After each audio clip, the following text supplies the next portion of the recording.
എടാ എന്തൊക്കെയാണ് ഈ കേരളത്തിൽ സംഭവിക്കുന്നത്? ഐബാൻ മിഡ്ഫീൽഡിൽ സ്റ്റാർട്ട് ചെയ്യുന്നു, സഹീഫ് കോർണർ എടുക്കുന്നു. 1-1 നിന്ന മത്സരത്തിൽ 90-ാം മിനിറ്റിൽ മറ്റിയസിന്റെ വക ഒരു വിന്നിംഗ് ഹെഡർ. അതിനുശേഷം നമ്മുടെ കെവിൻ യോക്ക് വരെ ഗോൾ അടിക്കുന്നു, അത് ഓഫ് സൈഡ് ആവുന്നു. ഇതിനെല്ലാം ശേഷം ഒഡീഷ ഓൾമോസ്റ്റ് ഒരു ഈക്വലൈസർ കണ്ടെത്തുന്നു.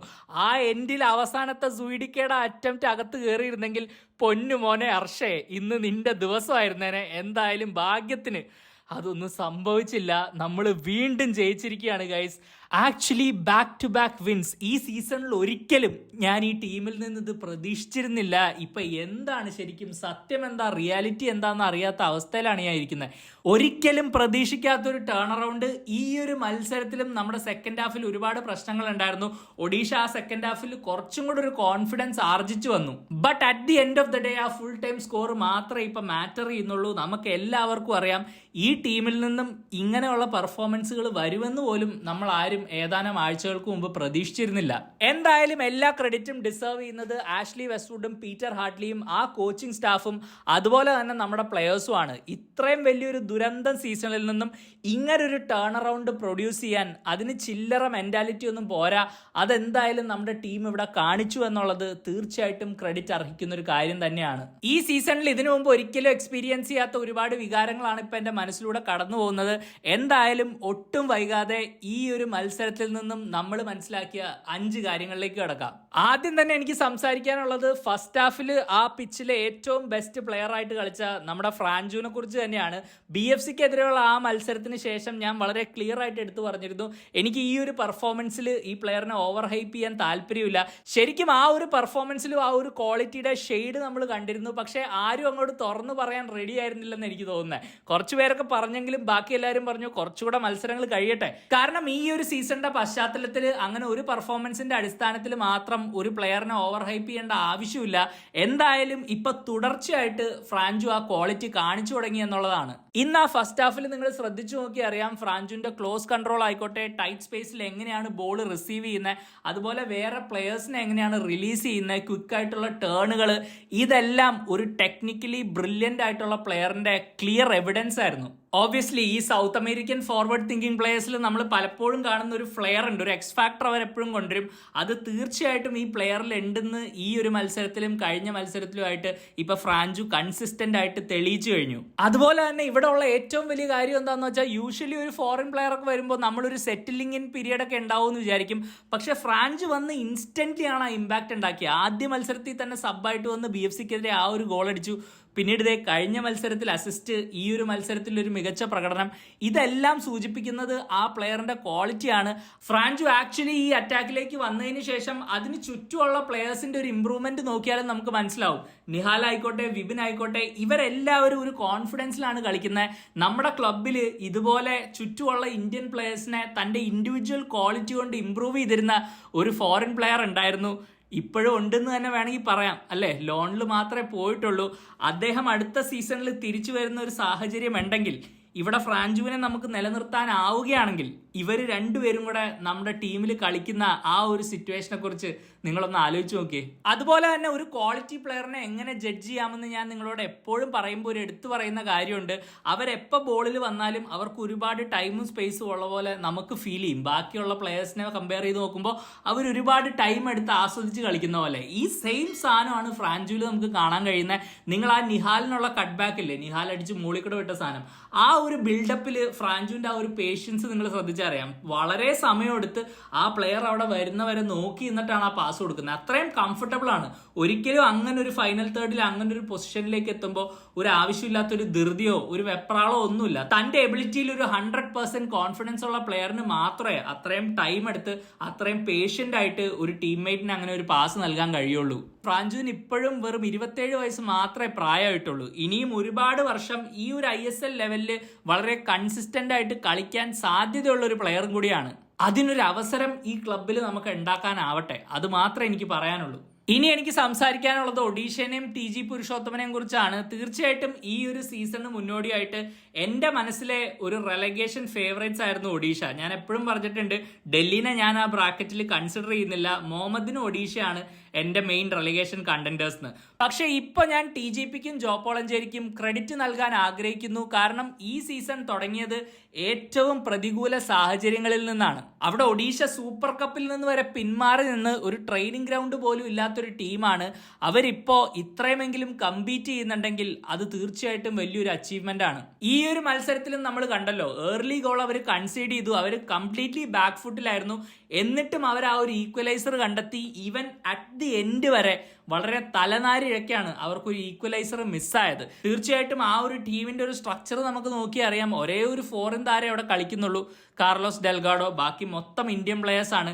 അതിലുള്ള ഇന്ത്യൻ പ്ലേയേഴ്സിന്റെ ലിസ്റ്റ് എടുക്കുകയാണെങ്കിൽ 1-2 പേരെ ഒഴിച്ചു നിർത്തിയാൽ വലിയ സ്റ്റാർ വാല്യൂ ഉള്ള ഒരുപാട് പ്ലേയേഴ്സ് ഒന്നുമില്ല.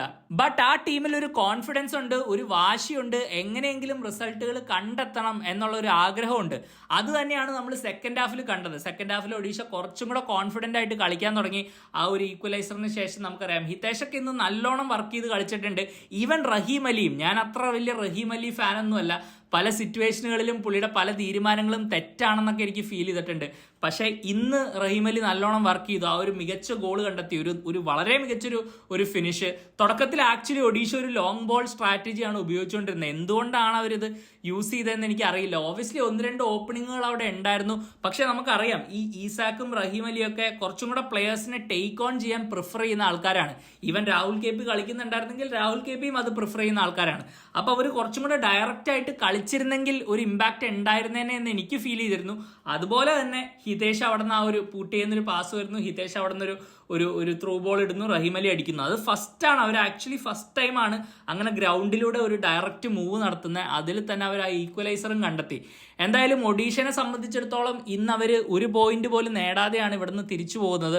പക്ഷെ ഐ തിങ്ക് ഇത്രയും ഒരു സീസണിന്റെ ഫുൾ കോണ്ടെക്സ്റ്റ് നമ്മൾ എടുക്കുകയാണെങ്കിൽ അവർക്ക് ഒരുപാട് അഭിമാനം കൊള്ളാനുള്ള ഒരു പെർഫോമൻസ് തന്നെയാണിത്. കാരണം ഞാൻ പറഞ്ഞല്ലോ, നിങ്ങളൊന്ന് ഇമാജിൻ ചെയ്ത് നോക്കി, ലീഗ് തുടങ്ങിയിട്ടും ട്രെയിനിങ് ഗ്രൗണ്ടിന് ഒരു കൺഫർമേഷൻ ഇല്ലാണ്ടിരുന്ന ഒരു ടീമാണ് ഇവർ. അതുപോലെ തന്നെ ബാക്കി എല്ലാ ടീമുകളും അറ്റ്ലീസ്റ്റ് സൂപ്പർ കപ്പ് എങ്കിലും കളിച്ചെന്ന് നമുക്ക് പറയാം. ഇവരാണെങ്കിൽ അതുപോലും കളിച്ചില്ല. അതിൽ നിന്നും പിന്മാറി നിൽക്കേണ്ട ഒരു അവസ്ഥയിലായിരുന്നു അവർ. എന്നാലും അവർ ഈ സീസൺ സേഫ് ആവുമെന്ന് തന്നെയാണ് ഞാൻ വിശ്വസിക്കുന്നത്. നമ്മളിപ്പോൾ ഓൾറെഡി സേഫായി. പിന്നീട് ഇനി മോഹമ്മദനുണ്ട്. അടുത്ത മത്സരത്തിൽ ഇങ്ങനെ കളിച്ചാൽ നമ്മൾ മോഹമ്മദനെയും തോപ്പിക്കും. അപ്പോൾ പിന്നെ മോഹമ്മദൻ ഒഫീഷ്യലി റെലഗേറ്റ് ആവാനുള്ള എല്ലാ സാധ്യതയുണ്ട്. ടെക്നിക്കലി ഒഡീഷ ഈ സീസൺ സർവൈവ് ചെയ്യണം. കാരണം അവർ ഈ കാണിച്ചിരിക്കുന്ന ഫൈറ്റ് അത് തീർച്ചയായിട്ടും ക്രെഡിറ്റ് അർഹിക്കുന്നു. അടുത്തത് നമുക്ക് ഐബാനിലേക്ക് വരാം. ശരിക്കും ഇന്ന് ദാനിഷ് ഫറൂഖ് ഇല്ലായിരുന്നപ്പോൾ ആ ഒരു റോളാണ് ഐബാൻ ഫുൾഫിൽ ചെയ്തത്. ആ മിഡ്ഫീൽഡിൽ തുടങ്ങി, അതുപോലെ തന്നെ ആ ഒരു സെന്റർ ബാക്ക് ആയിട്ട് ഡ്രോപ്പ് ഇൻ ചെയ്യുന്ന ആ ഒരു ഒഡീഷയുടെ ഈക്വലൈസറിൽ ഐബാൻ ഒരു പങ്കുണ്ട്. അത് ഞാൻ അക്സെപ്റ്റ് ചെയ്യുന്നു. പുള്ളി അത്യാവശ്യം ഒന്ന് കമ്മിറ്റ് ചെയ്ത് പോയി, അതുകൊണ്ടാണ് അവിടെ സ്പേസ് വന്നത്. അങ്ങനെയാണ് റഹീം അലി ആ റണ്ണ് മേക്ക് ചെയ്ത് അവിടെ ഗോൾ അടിക്കുന്നത്. അത് ഞാൻ അക്സെപ്റ്റ് ചെയ്യുന്നു. പക്ഷേ ആ ഒരു ഗോളിന് മുമ്പും അതിന് ശേഷവും നമ്മൾ നോക്കുകയാണെങ്കിൽ ഐബാൻ ആക്ച്വലി വളരെ നന്നായിട്ട് കളിച്ചു എന്ന് തന്നെയാണ് എൻ്റെ അഭിപ്രായം. പ്രഷർ സിറ്റുവേഷനിൽ ബോൾ റിസീവ് ചെയ്തു, ഓവർ ദ ടോപ്പ് ഒക്കെ 1-2 പാസുകൾ നൽകി. അതുപോലെ തന്നെ അവസാനം ആ ഒരു ഹിതേഷിന് ഒരു അറ്റംപ്റ്റ് ഉണ്ടായിരുന്നല്ലോ, ആ ഒരു അടിച്ചത് കിക്ക് കണക്ട് ചെയ്യാണ്ടിരുന്നത്. അതിന് മുമ്പ് ആക്ച്വലി ഐബാന്റെ വളരെ ഇമ്പോർട്ടന്റ് ആയിട്ടുള്ള ഒരു ഇന്റർസെപ്ഷൻ അവിടെ ഉണ്ടായിരുന്നു. ഇല്ലെങ്കിൽ ഒരുപക്ഷെ ഒഡീഷ അവിടെ ഒരു ഗോൾ കണ്ടെത്തിയേനെ. കാരണം ആ ഒരു ബോൾ ആക്ച്വലി എനിക്ക് തോന്നുന്നു റഹീം അലിക്കോ ആർക്കോ ഫ്രീ ആയിട്ട് വീണ് കിട്ടേണ്ടതാണ് അവിടെ. പക്ഷെ ഐബാൻ കറക്റ്റ് ആയിട്ട് ഇടപെട്ട് ആ ഒരു സിറ്റുവേഷൻ ഒഴിവാക്കി. ഓബിയസ്ലി ഹിതേഷ് അവിടെ കണക്ട് ചെയ്തിരുന്നെങ്കിൽ അതൊരു ഗോളായനെ. പക്ഷെ ഹിതേഷ് അവിടെ കണക്ട് ചെയ്തില്ല. ഒരുപക്ഷെ ഐബാൻ കാണിച്ച ആ ധൈര്യത്തിന് ഒരു ഭാഗ്യമായിട്ട് കിട്ടിയതായിരിക്കാം ആ ഒരു മിസ് കണക്ഷൻ. എന്തായാലും ഞാൻ ഒരുപാട് പ്രാവശ്യം ഈ സീസൺ എടുത്തു പറഞ്ഞിട്ടുണ്ട്, ഈ ക്ലബിൽ എനിക്ക് ഏറ്റവും കൂടുതൽ സക്സസ്ഫുൾ ആവണമെന്ന് ആഗ്രഹമുള്ള ഒരു ഇന്ത്യൻ പ്ലെയറിൽ ഒരാളാണ് ഐബാൻ. കഴിഞ്ഞ കുറച്ച് മത്സരങ്ങളായിട്ട് ആക്ച്വലി ആ റെഡ് കാർഡിനൊക്കെ ശേഷം ഞാൻ പറഞ്ഞിരുന്നു എനിക്ക് അതിലുള്ള പ്രതീക്ഷകളെല്ലാം നഷ്ടമായെന്ന്. പക്ഷെ ഇന്നത്തെ പെർഫോമൻസിൽ എന്തൊക്കെയോ ഒരു ക്വാളിറ്റി ഉള്ള പോലെ എനിക്ക് ഫീൽ ചെയ്തു. ഇനിയിപ്പോൾ ഇവരെയൊക്കെ അൺനാച്ചുറൽ പൊസിഷനിൽ കളിപ്പിക്കേണ്ടി വരുമെന്നാണ് എൻ്റെ സംശയം.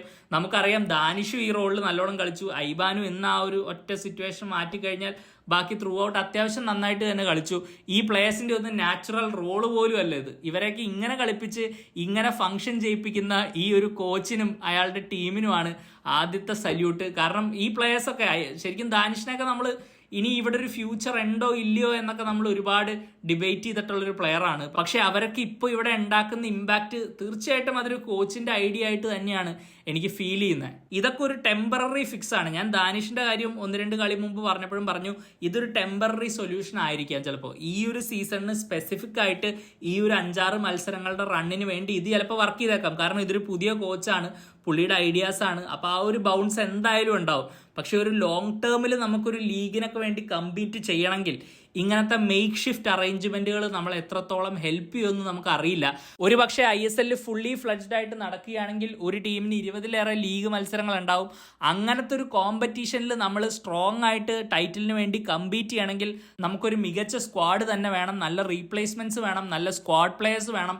അപ്പോൾ തീർച്ചയായിട്ടും ഈ ഒരു റിസൾട്ടിൻ്റെയൊക്കെ മറവിൽ നമ്മൾ ആ കാര്യങ്ങളൊന്നും മറക്കാതിരിക്കുക. അപ്പോൾ തീർച്ചയായിട്ടും സീസണിൻ്റെ ഒടുവിൽ നമ്മൾ ഈ സ്ക്വാഡ് കോമ്പോസിഷനൊക്കെ ഒന്ന് റീവിസിറ്റ് ചെയ്യണം. ഈ പ്ലേയേഴ്സൊക്കെ എവിടെയായിരിക്കും കളിക്കുക, എന്തായിരിക്കും അവരുടെ പ്രൈമറി റോള് എന്നൊക്കെ ഡിഫൈൻ ചെയ്യേണ്ട ഒരു ആവശ്യകതയുണ്ട്. പക്ഷേ നമ്മുടെ നിലവിലെ ടാർഗറ്റ് അത് ഈ 5 മത്സരങ്ങൾ മര്യാദയ്ക്ക് കളിക്കുക, അതിൽ റിസൾട്ടുകൾ ഉണ്ടാക്കുക, എങ്ങനെയെങ്കിലും സർവൈവ് ചെയ്യുക. അത് നമ്മൾ കറക്റ്റായിട്ട് ചെയ്തു. അതിലേക്ക് നമ്മൾ എന്തുകൊണ്ട് എത്തി എന്നുള്ളതിനെ കുറിച്ചൊക്കെ നമ്മൾ ഈ സീസൺ ഉടനീളം ചർച്ച ചെയ്ത കാര്യങ്ങളാണ്. അതാരും മറക്കരുത്. പക്ഷേ നമ്മൾ ഈ സീസണിൽ നമുക്ക് ചെയ്യേണ്ട കാര്യങ്ങൾ ഇപ്പം നമ്മൾ ചെയ്തു എന്നുള്ളതാണ്. ശരിക്കും ഇന്ന് കെവിൻ യോക്കിന് ആ ഗോൾ കിട്ടണമായിരുന്നു. അച്സലിന്റെ ഇന്റർഫിയറൻസ് ആ പ്ലേയിൽ ഇല്ലായിരുന്നെങ്കിൽ അതൊരു ഗോൾ ആയനെ. കെവിൻ യോക്കിന്റെ ആദ്യ കേരള ബ്ലാസ്റ്റേഴ്സ് ഗോൾ കഴിഞ്ഞ വീഡിയോയിൽ ഞാൻ പറഞ്ഞതാണ്, എന്തെങ്കിലും അയാളൊരു ഗോൾ അടിക്കണം പോകുന്നതിന് മുമ്പ്. കാരണം ഈ സീസൺ കഴിഞ്ഞ് കഴിഞ്ഞാൽ കെവിൻ യോക്കോ, വിക്ടർ ബർട്ടമോ ഈ ക്ലബ്ബിൽ ഉണ്ടാവുമെന്ന് എനിക്ക് തോന്നുന്നില്ല. ആൻഡ് നമ്മളൊരു നെക്സ്റ്റ് സ്റ്റേജിലേക്ക് പോകണമെങ്കിൽ തീർച്ചയായിട്ടും നമ്മൾ കുറച്ചും കൂടെ ക്വാളിറ്റി ഉള്ള പ്ലേയേഴ്സിനെ തന്നെ കൊണ്ടുവരണം. പക്ഷേ ഇന്ന് കെവിൻ യോക്കിന്റെ ആ ഗോൾ അലൗഡ് ആയിരുന്നെങ്കിൽ ഒരു യുണീക്ക് കാര്യം സംഭവിച്ചേനെ. ഇന്ന് അടിച്ച ഗോൾ സ്കോറേഴ്സ് വിക്ടർ ബർട്ടമു, മറ്റിയസ്, അതുപോലെ കെവിൻ യോക്ക് ആയനെ.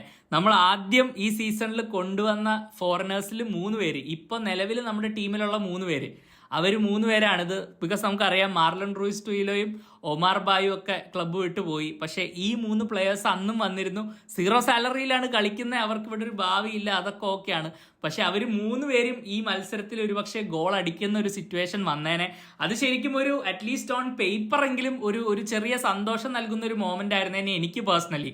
കാരണം അവർ 0 സാലറിയിലാണ് കളിക്കുന്നതെങ്കിലും അവരുടെ ഒരു ക്വാളിറ്റിയിൽ നമുക്ക് ചിലപ്പോൾ സംശയങ്ങൾ തോന്നിയിട്ടുണ്ടാവും. പക്ഷെ അവരുടെ കമ്മിറ്റ്മെന്റ് എപ്പോഴും ഈ ഷർട്ടിനോട് ഉണ്ടായിരുന്നു എന്നുള്ളത് തന്നെയാണ്. ഈ വിക്ടർ ബർട്ടമു തന്നെ നമുക്കറിയാം പല വീക്ക്നെസ്സും ഉണ്ട് അയാളുടെ ഒരു പ്ലേയിങ് സ്റ്റൈലിൽ. ഇന്നത്തെ ഗോള് ഒരു മികച്ച ഗോളായിരുന്നു. ആ ഒരു മൊമെന്റിൽ അങ്ങനെ ഒരു ഫിനിഷ് ചെയ്യാൻ, അങ്ങനെ വരുന്ന ബോളിനെ അത്ര പെട്ടെന്ന് അങ്ങനെ ഒരു ക്ലെവർ ഫിനിഷ് എന്ന് തന്നെ പറയാം, അതൊരു മികച്ച ഗോൾ തന്നെയായിരുന്നു. പക്ഷെ നമുക്കറിയാം ഒരുപാട് വീക്ക്നെസ്സുകൾ ഉണ്ട്. നമ്മുടെ ടീമിൽ ഇതിനു മുമ്പ് കളിച്ചിരിക്കുന്ന നമ്പർ 9 വെച്ച് നോക്കുകയാണെങ്കിൽ അവർക്കൊക്കെ ഉള്ള ഒരുപാട് പോരായ്മകൾ ഈ പ്ലെയറിലുണ്ട്. പക്ഷെ ഒരിക്കലും ഒരു ഗ്രൂപ്പിന്റെ കൂടെ വിക്ടർ ബർട്ടമു ഒരിക്കലും ഒരു പ്രശ്നക്കാരനായിട്ട് തോന്നിയിട്ടില്ല. ഞാൻ പറഞ്ഞ ഒരു കംപ്ലീറ്റ് ടീം പ്ലെയറിനെ പോലെയാണ് പുള്ളി ടീമിന് വേണ്ടി എന്ത് റോളും ചെയ്യാൻ തയ്യാറായ, അതുപോലെ തന്നെ ടീംമേറ്റ്സ് സക്സസ്ഫുൾ ആകുമ്പോൾ അതിൽ സന്തോഷം കണ്ടെത്തുന്ന ഒരു കംപ്ലീറ്റ് ടീം പ്ലെയർ ആണ്. കെവിൻ യോക്ക് ആയിക്കോട്ടെ, ഇയാളായിക്കോട്ടെ. കെവിൻ യോക്കിന്റെ പ്ലേയിങ് സ്റ്റൈലിൽ കുറച്ച് സെൽഫിഷ് ആണെന്നൊക്കെ നമുക്ക് തോന്നിയേക്കാം. പക്ഷെ എന്നാലും ആ ഗ്രൂപ്പിന്റെ ഉള്ളിൽ purely individuals, purely humans inside that group എന്ന രീതിയിൽ ഇവരെല്ലാവരും നല്ലൊരു മൂഡ് സെറ്റ് ചെയ്യുന്നുണ്ടെന്ന് തന്നെയാണ് ഞാൻ വിശ്വസിക്കുന്നത്. ബർട്ടമൂലേക്ക് തന്നെ നമുക്ക് തിരിച്ചു വരാം. ഇന്ന് ആ ഗോളിൽ ഉപരിയായിട്ട് നല്ലോണം ബോൾ ഷീൽഡ് ചെയ്യുന്നുണ്ടായിരുന്നു. ബാക്ക് ടു ഗോൾ, ഒരു സ്ട്രൈക്കറിന് നമുക്കറിയാം എപ്പോഴും ബാക്ക് ടു ഗോൾ കളിക്കുന്ന ഒരു നമ്പർ 9 ആ ഒരു എല്ലാ ക്വാളിറ്റീസും പുള്ളി പുറത്തെടുത്തു. ബോൾ ഷീൽഡ് ചെയ്തു, നല്ല ക്ലവറായിട്ട് ഫൗളുകൾ വിൻ ചെയ്തു. അതുപോലെ തന്നെ ലിങ്ക് അപ്പ് പ്ലേയിലും ഇൻവോൾവ് ആയിരുന്നു. നിഹാലായിട്ട് ആ ഒരു സൈഡിൽ ഒരു നല്ല 1-2 സംഭവങ്ങളൊക്കെ നമ്മൾ കണ്ടിരുന്നു. എന്തായാലും ഞാൻ പറഞ്ഞല്ലോ, ഈ പ്ലെയേഴ്സ് ഒക്കെ ഇവർക്ക് ഇവിടെ ലോങ് ടേം ഫ്യൂച്ചർ ഉണ്ടെന്നൊന്നും ഞാൻ വിശ്വസിക്കുന്നില്ല. പക്ഷെ ഈ ഒരു മൊമെന്റിൽ, ഈ ഒരു റണ്ണിൽ ഇവരുടെ ഇങ്ങനത്തെ ഓരോ ചെറിയ കോൺട്രിബ്യൂഷൻസ് ഉണ്ടല്ലോ, അത് ശരിക്കും ഒരു ബിഗർ പിക്ചറിൽ ഈ സീസൺ നമ്മൾ ഒരുപക്ഷെ ഇൻ ഹൈൻസൈറ്റ് ലൈക്ക് സീസൺ കഴിഞ്ഞ് കഴിയുമ്പോൾ നമ്മൾ ഈ സീസണിലേക്ക് തിരിച്ചു നോക്കുമ്പോൾ ഈ ഓരോരോ ചെറിയ മൊമെന്റുകൾ, ചിലപ്പോൾ ബർട്ടമൂന്റെ ഇന്നത്തെ ഗോള്, മറ്റേസിന്റെ ഇന്നത്തെ ഹെഡർ, കെവിൻ യോക്കിന് ഒരു ഗോൾ അടിച്ചാലും അടിച്ചില്ലെങ്കിലും ഇന്ന് സംഭവിച്ച ആ ഒരു മൊമെന്റ്, അതിലേക്കൊക്കെ ഒരു പക്ഷേ നമ്മൾ ഇനി തിരിഞ്ഞു നോക്കുമ്പോൾ നമുക്ക് ചെറിയ സന്തോഷങ്ങൾ എവിടെയെങ്കിലും കിട്ടാൻ സാധ്യതയുണ്ട്. ഞാൻ പറഞ്ഞല്ലോ, ഈ ഒരു സീസൺ മൊത്തത്തിലൊരു നെഗറ്റീവ് സീസൺ ആയിരുന്നു. ഈ സീസണിൽ ഇങ്ങനെ വീണ് കിട്ടുന്ന ചെറിയ മൊമെന്റുകൾ മാത്രമാണ് ഒരു ആരാധകൻ എന്ന രീതിയിൽ നമുക്ക് വീണ് കിട്ടിയിട്ടുള്ളൂ. ഓവറോൾ നോക്കുകയാണെങ്കിൽ ഇപ്പോഴും നമ്മുടെ ക്ലബ്ബിൽ ഒരുപാട് പ്രശ്നങ്ങളുണ്ട്. ഇപ്പോഴും ഇതിൻ്റെയൊക്കെ ഭാവി എന്താവുമെന്ന് നമുക്കറിയില്ല. പക്ഷെ അങ്ങനെ ഒരു സിറ്റുവേഷനിൽ നമ്മൾ ഒരിക്കലും ആ നെഗറ്റിവിറ്റീനെ നമ്മളെ കൺസ്യൂം ചെയ്യാൻ അനുവദിക്കരുതെന്നാണ് ഞാൻ പറയുന്നത്. എസ്പെഷ്യലി ഇപ്പോൾ ഒരു ടീം ഇങ്ങനത്തെ പെർഫോമൻസുകൾ പ്രൊഡ്യൂസ് ചെയ്യുമ്പോൾ നമ്മൾ തീർച്ചയായിട്ടും അതിലെ പോസിറ്റീവുകൾ കാണാൻ ശ്രമിക്കുക. ബിക്കോസ് അൾട്ടിമേറ്റ്ലി ഫുട്ബോൾ നമ്മളെയൊക്കെ ഒരുപാട് അഫക്റ്റ് ചെയ്യുന്ന ഒരു ഗെയിമാണ്. നമുക്കറിയാം, ഒരു ദിവസം കേരള ബ്ലാസ്റ്റേഴ്സ് മോശമായിട്ട് കളിക്കുകയാണെങ്കിൽ അത് നമ്മുടെ ലിറ്ററലി ആ ദിവസവും അതിൻ്റെ അടുത്ത ദിവസവും അഫക്റ്റ് ചെയ്യുന്ന ഒരു സിറ്റുവേഷനിലൂടെയൊക്കെ നമ്മൾ കടന്നു പോയിട്ടുണ്ട്. അങ്ങനെയുള്ളൊരു സിറ്റുവേഷനിൽ നമ്മൾ ഇങ്ങനത്തെ മൊമെന്റ്സ് സെലിബ്രേറ്റ് ചെയ്യുക എന്നുള്ളതാണ് ഈ ഒരു ജയങ്ങളിലൊക്കെ നമ്മൾ സന്തോഷം കണ്ടെത്തുക. ഇനിയാണ് the final question, the most important question, നമ്മൾ എപ്പോൾ ഇനി സ്റ്റേഡിയത്തിലേക്ക് തിരിച്ചു ചെല്ലണം എന്നുള്ളത്. ആക്ച്വലി ഞാൻ ഇനി പറയാൻ പോകുന്നത് ഒരു പേഴ്സണൽ പ്രിഫറൻസ് ആണ്. കളി കാണാൻ പോവുക എന്നുള്ളത് ഒരു ആരാധകന്റെ കംപ്ലീറ്റ് ചോയ്സ് ആണ്. അതൊരു പേഴ്സണൽ ഡിസിഷൻ ആണ്. അതിൽ നമ്മളൊരു ഇൻഫ്ലുവൻസും ചെലുത്തേണ്ട കാര്യമില്ല. ഇപ്പോഴത്തെ മെയിൻ ഉദ്ദേശം നമ്മുടെ മെസ്സേജ് മാനേജ്മെന്റിൽ എത്തിക്കുക എന്നുള്ളതാണ്, നമ്മുടെ ഡിമാൻഡുകൾ അവരിൽ എത്തിക്കുക എന്നുള്ളതാണ്. ഈ സീസൺ നമ്മുടെ പ്രൊട്ടസ്റ്റുകളൊക്കെ കൊണ്ട് തന്നെ അത് തീർച്ചയായിട്ടും ആ മെസ്സേജ് അവിടെ എത്തി എന്നുള്ളതിൽ ഒരു സംശയമില്ല. ഇല്ലെങ്കിൽ അവർ മീറ്റിംഗിൽ വന്ന് റെസ്പോൺസിബിലിറ്റി അക്സെപ്റ്റ് ചെയ്യില്ല, 2 സ്പോൺസർമാർ ഈ ക്ലബിനെ വിട്ട് പോവുകയില്ല. അതുപോലെ തന്നെ ഈ ലീഗിലുടനീളം ഈ ഒരു ബോയ്ക്കോട്ടും കാര്യങ്ങളും ഇത്ര വലിയ ചർച്ചാ വിഷയമാവുകയില്ല. അപ്പൊ ക്ലിയർലി ആ ഒരു മെസ്സേജ് കമ്മ്യൂണിക്കേറ്റ് ആയിട്ടുണ്ട്, നമ്മുടെ ഡിമാൻഡുകൾ നമ്മൾ മുന്നോട്ട് വെച്ചിട്ടുമുണ്ട്. 2 ജയങ്ങളുടെ ഇമ്പാക്റ്റിൽ നമ്മുടെ ഡിമാൻഡുകളൊന്നും നമ്മൾ പിൻവലിക്കുന്നില്ല.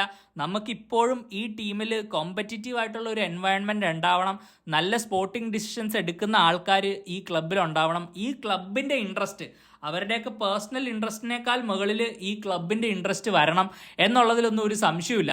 ഇനി 2 ഹോം മത്സരങ്ങളെ ബാക്കിയുള്ളൂ. ആ മത്സരങ്ങളിൽ ഈ ടീമിനെ സപ്പോർട്ട് ചെയ്യണമെന്ന് നിങ്ങൾക്കൊരു ആഗ്രഹം ഉണ്ടെങ്കിൽ തീർച്ചയായിട്ടും നിങ്ങൾക്ക് സ്റ്റേഡിയത്തിൽ പോകാം, അതിലൊരു തെറ്റുമില്ല. ബിക്കോസ് ഇവിടെ മെസ്സേജ് ഓൾറെഡി കമ്മ്യൂണിക്കേറ്റ് ആയി കഴിഞ്ഞു. അതുകൊണ്ട് തന്നെ മാനേജ്മെന്റിന് ഈ സീസണിൽ നഷ്ടങ്ങൾ സഹിക്കേണ്ടി വന്നിട്ടുണ്ട്. സ്പോൺസറുകൾ വിട്ടുപോകുന്ന കാര്യമായിക്കോട്ടെ, അവരിൽ ഉണ്ടായിരിക്കുന്ന പ്രഷർ ആയിക്കോട്ടെ, നമ്മൾ ഈ ലീഗിൽ ഈ ഒരു ബോയ്ക്കോട്ട് ഒരു വലിയ ചർച്ചാ വിഷയമാക്കി. ലിറ്ററലി എല്ലാ ക്ലബ്ബുകളിലെ ഫാൻസും അതുപോലെ തന്നെ പണ്ഡിറ്റ്സും കാര്യങ്ങളും എല്ലാവരും സംസാരിക്കുന്ന ഒരു കാര്യമാണ് ഇവിടെ എന്തുകൊണ്ട് കാണികൾ മാറി നിൽക്കുന്നു എന്നുള്ള ആ ഒരു സിറ്റുവേഷൻ. എനിക്കിപ്പോഴും ഓർമ്മയുണ്ട്, കോമൻട്രിയിൽ, ഇംഗ്ലീഷ് കോമൻട്രിയിൽ പ്രദ്യും റെഡ്ഡി, എനിക്ക് തോന്നുന്നു ആ പഞ്ചാബിനെതിരെയുള്ള മത്സരത്തിന് ശേഷം ആ ഒരു മത്സരത്തിന്റെ ഇടയ്ക്കാന്ന് തോന്നുന്നു, പുള്ളി കറക്റ്റായിട്ട് കാര്യങ്ങൾ പറയുന്നുണ്ടായിരുന്നു. ആക്ച്വലി മറ്റേ കമന്റേറ്റർ എന്തുകൊണ്ടാണ് ഫാൻസ് വിട്ടു നിൽക്കുന്നതെന്നൊക്കെ ഉള്ളൊരു ക്വസ്റ്റ്യൻ രീതിയിലാണ് ചോദിച്ചത്.